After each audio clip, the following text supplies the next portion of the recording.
بسم اللہ الرحمن الرحیم ایاک نعبد و ایاک نستعین۔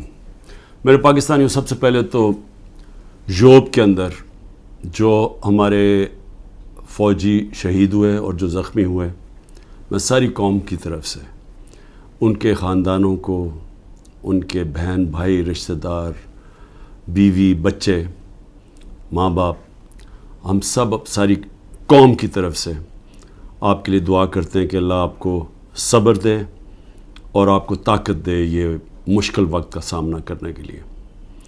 اور میں یہ بھی مجھے جب میں سنتا ہوں کہ کرم میں بھی کچھ انتشار ہے اور ہمارے پختونخوا میں خاص طور پہ پولیس کے اندر کافی اس سال کافی شہادتیں ہوئی ہیں، تو میں صرف آج ایک بات کہنا چاہتا ہوں کہ میں نے جنرل باجوہ کو جب افغانستان کے اندر پتہ تھا کہ امریکی وہاں سے نکلنے لگے ہیں، تو میں تب سے ان کو کہہ رہا تھا کہ مجھے خوف ہے پاکستان کی سیکیورٹی کا ایشو، کہ اگر وہاں سول وار ہوگی افغانستان میں تو اس کا سارا فال آؤٹ پاکستان میں آئے گا۔ میں اپنی کیبنٹ کو بتاتا رہا، ساری میری کیبنٹ گواہ ہے کہ میں ان سب کو کہتا تھا کہ جو 21 اور 22 کی سردیاں وہ ہمارے لیے بہت اہم، کرٹیکل ہیں، مشکل ہیں، سب کو میں بتاتا تھا۔ اور میں نے جب جنرل فیض کی بات کی اور جنرل باجوہ کو میں نے سمجھایا کہ صرف جنرل فیض کو سردیوں تک اس لیے رکھنا چاہتا ہوں کہ وہ 5 سال سے وہ سیکیورٹی چیف ہیں، انٹیلیجنس کے چیف تھے پاکستان میں، ان کے رابطے تھے افغانستان کے طالبان سے بھی، دوسری حکومت سے بھی، اور ان کا ہونا اس وقت بڑا ضروری تھا جب یہ چینج اوور ہو رہا ہو۔ تو میں نے کبھی بھی یہ نہیں سوچا تھا کہ آرمی چیف جنرل فیض کو میں نے بنانا ہے، کیونکہ مجھے تو پتہ ہی نہیں تھا باقی کون تھے جو رننگ میں تھے۔ لیکن یہ جنرل باجوہ نے اپنی ان کو لوگوں کو بتایا ہوا تھا کہ عمران خان نے فیصلہ کیا ہوا ہے، ان کو میرے خلاف کیا۔ اور جو اصل ایشو تھا کہ جب یہ چینج اوور ہو رہا تھا افغانستان میں، تو یہ بڑا امپورٹنٹ تھا کہ اس وقت جو ایکسپیرینسڈ سیکیورٹی چیف تھا وہ ڈیل کرتا، کیونکہ اگر ہم نے، اور میں میری کیبنٹ گواہ اس کی، میں بار بار کہتا گیا کہ اگر ہم نے یہ صحیح طرح ٹرانزیشن ہم نے نہ کی تو پاکستان کو مسئلے مسائل آئیں گے۔ اور شروع میں کچھ نہیں ہوا، لیکن کیونکہ نہ ٹائم دیا گورنمنٹ نے، جو انہوں نے فیڈرل گورنمنٹ لے کے آئے، نہ ان کو کوئی انٹرسٹ تھا، یہ تو اپنے چوریاں معاف کرنے میں لگ گئے آتے ساتھ ہی، نہ ان کو سمجھ تھی۔ اس کے علاوہ جو مسئلہ آیا، جیسے ہم نے گورنمنٹس اپنی پختونخوا کی اور یہ پنجاب کی جب ختم کی، اور یہ جو کیئر ٹیکر سیٹ اپ آیا، کیئر ٹیکر سیٹ اپ کو ان کو کوئی انٹرسٹ ہی نہیں ہے اس چیز کے اندر، نہ ان کی کوئی اہلیت ہے۔ پختونخوا کے کیئر ٹیکر سیٹ اپ کی بات کر رہا ہوں، وہاں ANP اور JUI وہاں حکومت کر رہی ہیں کیئر ٹیکر کے نام پہ، اور وہاں ذرا کرپشن کی ذرا ریٹس دیکھیں کہ جو کرپشن کس لیول کی ہو رہی ہے، لیکن کسی کو اس کی پرواہ نہیں ہے، صرف ایجنڈا ایک ہے کہ کس طرح تحریک انصاف کو ختم کرنا ہے۔ ہر روز تحریک انصاف کے لوگوں کے گھروں پہ جاتے ہیں، ان کو وہاں پختونخوا میں گاڑیاں اٹھا لیتے ہیں۔ پختونخوا کے اندر جدھر خاص طور پہ کنزرویٹو ہیں لوگ، ادھر گھروں میں بھی گھسنا شروع ہو گئے ہیں، اور صرف کوشش ادھر بھی اور سارے پاکستان میں ہے کہ اس وقت تحریک انصاف کو کیسے ختم کرنا ہے۔ سارا انٹیلیجنس ایجنسیز کی کانسنٹریشن بجائے یہ کہ وہ دیکھیں کہ ملک کو سیکیورٹی دیں، جو کہ یہ پھیلتی جا رہی ہے، یہ جو دہشت گردی ہے، بجائے اس کے اوپر کانسنٹریٹ کریں، وہ ساری کانسنٹریشن ہے کہ اس پارٹی کو کیسے ختم کرنا ہے۔ الیکشن آ رہے ہیں، الیکشن سے پہلے پارٹی کو کیسے ختم کرنا ہے۔ میں آج اس لیے بھی آپ سے بات کرنا چاہتا تھا کہ مجھے عجیب سی خبریں آ رہی ہیں، جو لوگ جن کو اس وقت رکھا ہوا ہے جیلوں کے اندر،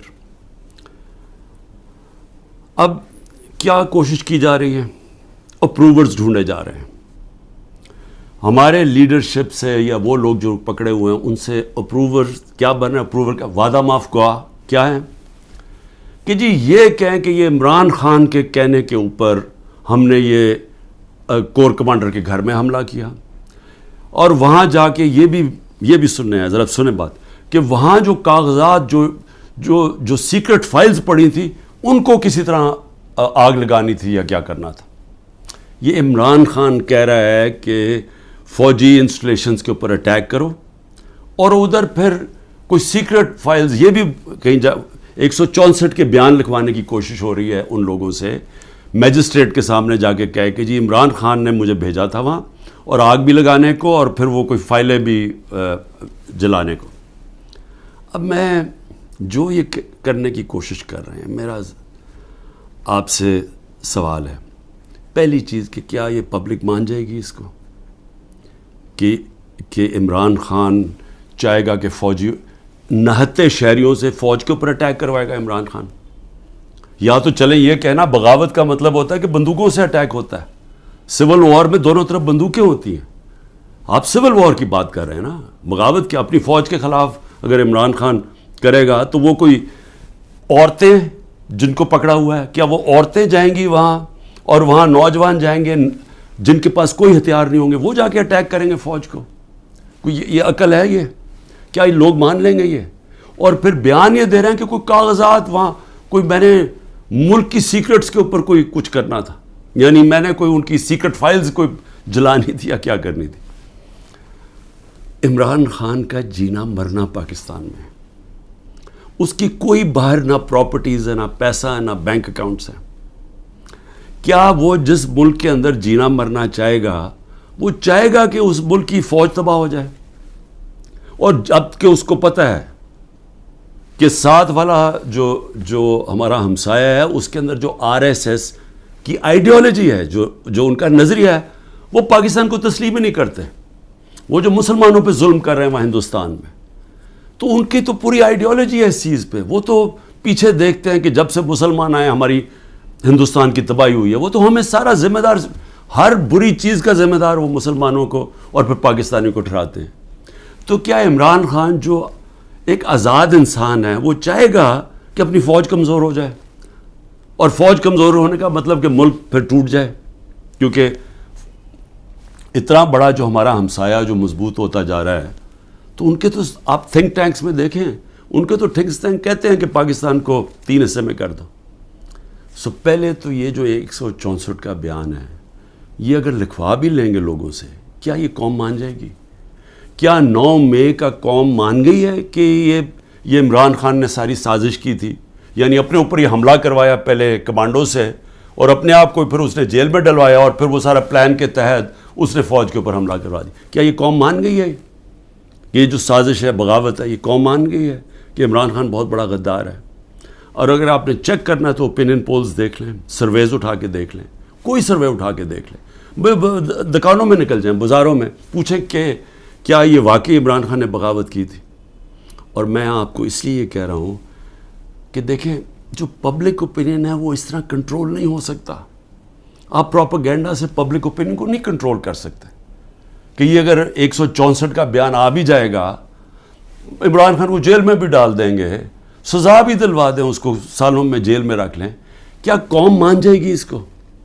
کیا دنیا مان جائے گی؟ کیا جو بیرون ملک پاکستانی ہمارا سب سے بڑا اثاثہ بیٹھا ہوا ہے، 1 کروڑ پاکستانی باہر بیٹھا ہوا ہے، جن کی دولت سارے 25 کروڑ پاکستانیوں سے زیادہ ہے، اور وہی پھر سے میں کہتا ہوں، جب انشاءاللہ اس ملک کو ہم اٹھائیں گے ایک دن، تو وہ ان کی انویسٹمنٹ آئے گی جو بچائے گی شروع میں پاکستان کو، اور پھر دنیا سے انویسٹمنٹ آئے گی۔ تو میں ایک تو یہ کہنا چاہتا تھا کہ یہ اور کئی لوگوں کے اوپر تشدد کیا گیا ہے، بری طرح تشدد کیا گیا، اور صرف یہ بیان دلوانے کے لیے۔ اس کے علاوہ جو ہمارے سینئر لوگوں کو رکھا ہوا ہے جیلوں کے اندر ابھی تک، ان سے صرف وہ کہ جی بس بیٹھ کے کہہ دے کہ میں تحریک انصاف چھوڑ رہا ہوں۔ پھر ایک اور سازش چل رہی ہے، وہ کیا ہے؟ سازش یہ ہے جی کہ ہمارے اندر لوگ چھوڑے ہوئے ہیں، ہماری اپنی پارٹی کے ہی، اور وہ جو جن کو انہوں نے توڑ لیا، جن کو انہوں نے کہلوا دیا کہ جی اب تو عمران خان کے اوپر کانٹا ڈال گیا، اس نے تو آنا نہیں ہے، تو وہی لوگ جا کے ہمارے لوگوں کو، جو ہمارے ٹکٹ ہولڈرز ہیں پنجاب میں، یا جو ہمارے ایکس ایم پیز ہیں، ان کو جا کے کہہ رہے ہیں کہ جی اب عمران خان نے تو آنا نہیں ہے، اس کے اوپر تو فیصلہ ہو گیا کہ اس کے اوپر تو ہم نے کانٹا ڈال دیا، تو اس نے آنا نہیں ہے، پارٹی بھی ختم ہو جائے گی اب. تو اس لیے بہتر یہ ہے کہ آپ ایک اور کسی، یا یہ جو پی ڈی ایم کی پارٹیز میں چلے جائیں، یا جو بھی ہم نے نئی کوئی پارٹی بنائی اس کے ساتھ چلے جائیں. یہ ایک پروپیگنڈا چل رہا ہے ہمارے لوگوں کو. لیکن میں آج سوال پوچھتا ہوں کہ کیوں نہیں پارٹی ٹوٹ رہی؟ کیوں نہیں وہ لوگ جن کے گھروں پہ حملے ہو رہے ہیں، ان کے بیوی بچوں کے اوپر حملے، ان کو بھی نہیں بخش رہے، ان کے بہنیں، ان کے رشتہ دار، ان کے بزنسز، ان کو نہیں بخشا جا رہا. وہ ہو رہا ہے پاکستان میں جو میں کبھی بھی نہیں سوچتا تھا کہ ہماری ملک میں ہو سکتا ہے. نہ کوئی ہماری روایتوں کی کوئی فکر کرتا ہے، نہ جو ہمارا دین جو نبی صلی اللہ علیہ وسلم کی سنت تھی، حکم دیتے تھے کہ جنگ پہ جاؤ تو عورتیں بچے بوڑھوں کو، آپ نے دشمنوں کے عورتیں بچے بوڑھوں کو ہاتھ نہیں لگانا. یہاں نہ بوڑھے دیکھے جاتے ہیں، ماں باپ نہ دیکھے جاتے ہیں، نہ بچے دیکھے جاتے ہیں، نہ عورتیں. میری بہن، میری 3 بہنیں، ان تینوں کے کچھ نہ کچھ ان کے اوپر، ایک بہن کے اوپر کرپشن کیسز ڈالے ہوئے ہیں، دوسرے کے بیٹے کے اوپر FIR کاٹ دیے ہیں، ایک کے اوپر ایک کا بیٹا باہر چلا گیا، پاکستان سے باہر چلا گیا. تو ان سب کے اوپر کوئی نہ کوئی کیسز چل رہے ہیں، بیوی کے اوپر کیسز چل رہے ہیں. یہ کب تھا مجھے بتائیں کہ ہماری پولیٹکس میں یہ کب ہم اتنے نیچے گرے تھے؟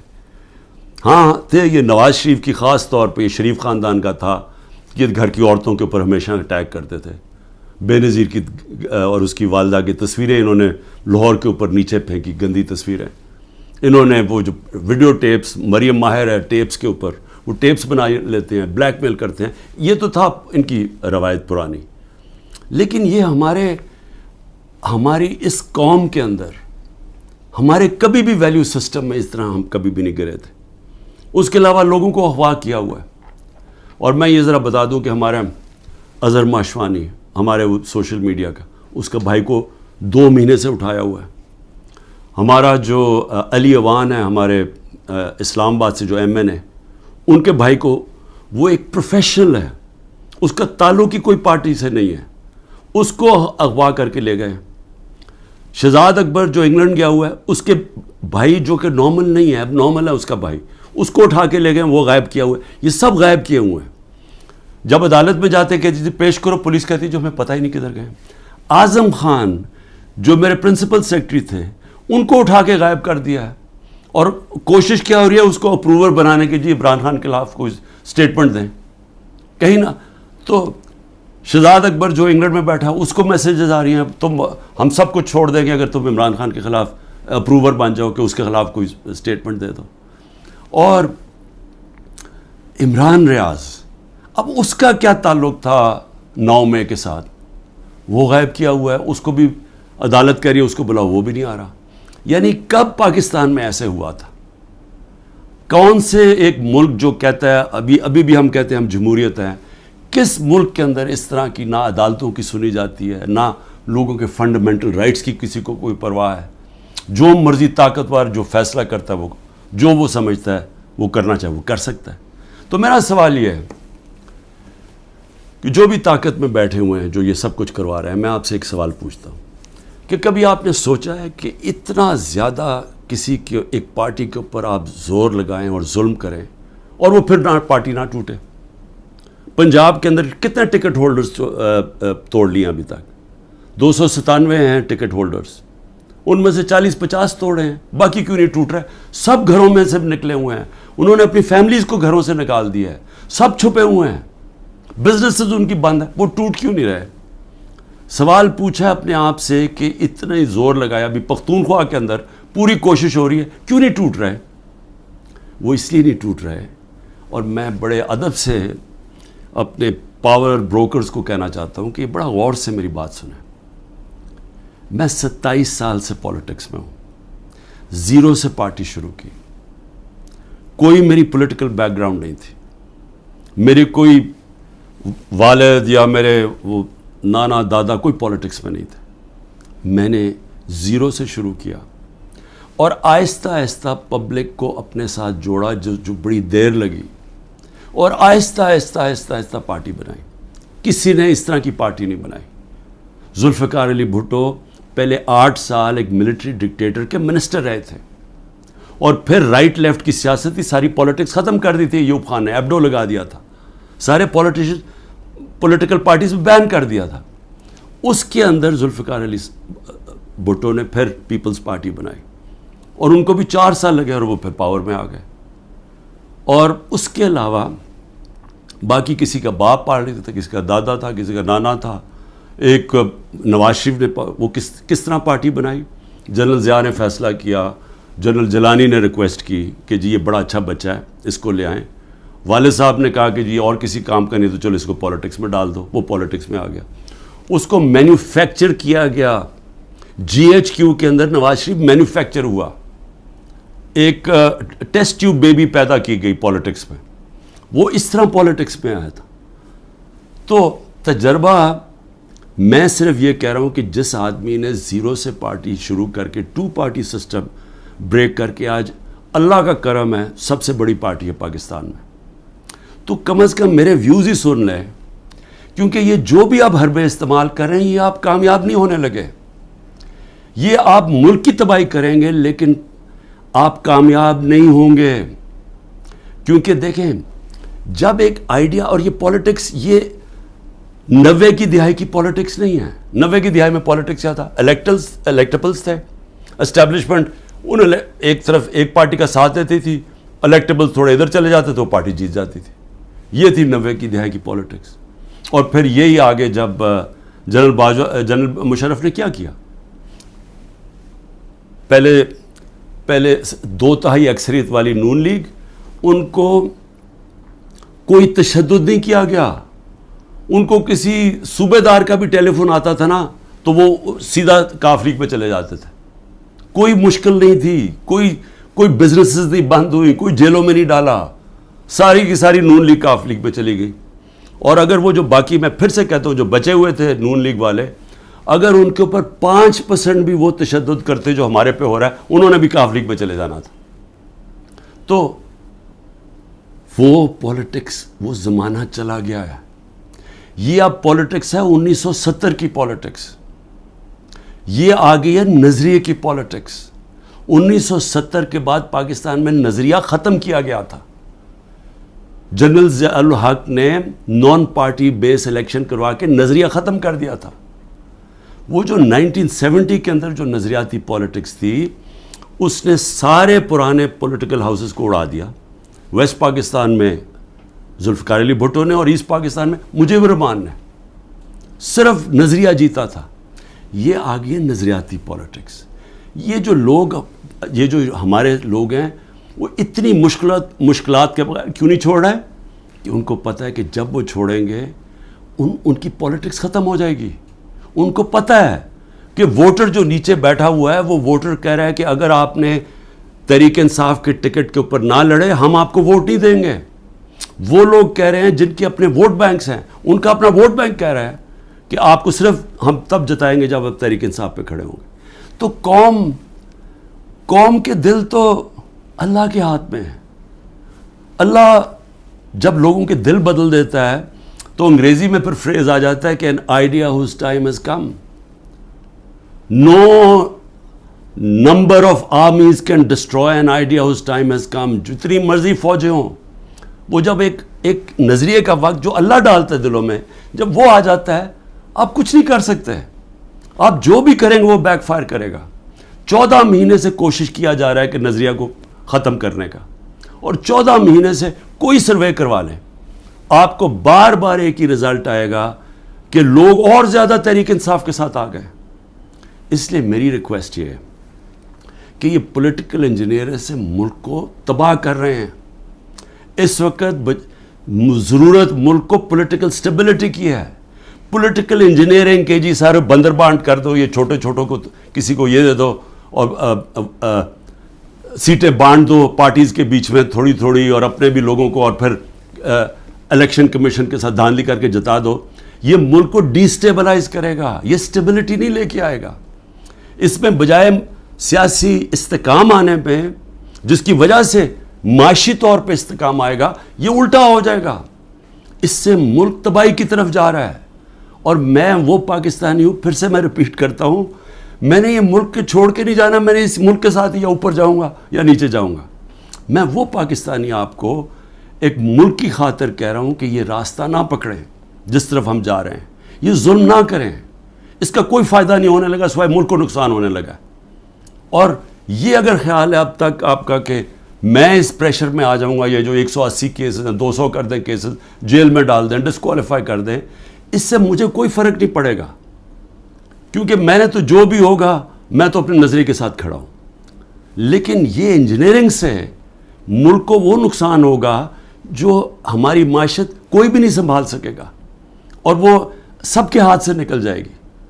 تو ابھی بھی میں آخر میں یہ کہنا چاہتا ہوں کہ اگر یہ کہا جا رہا ہے جی کہ لیول پلینگ فیلڈ تب ہوگی جب نواز شریف آ جائے گا، تو ساروں کی تو کرپشن کیسز ختم کر دیے ہیں، تو رہ کیا گیا اب؟ تو اس کو بلا لیں واپس. وہ کیوں نہیں آ رہا پاکستان؟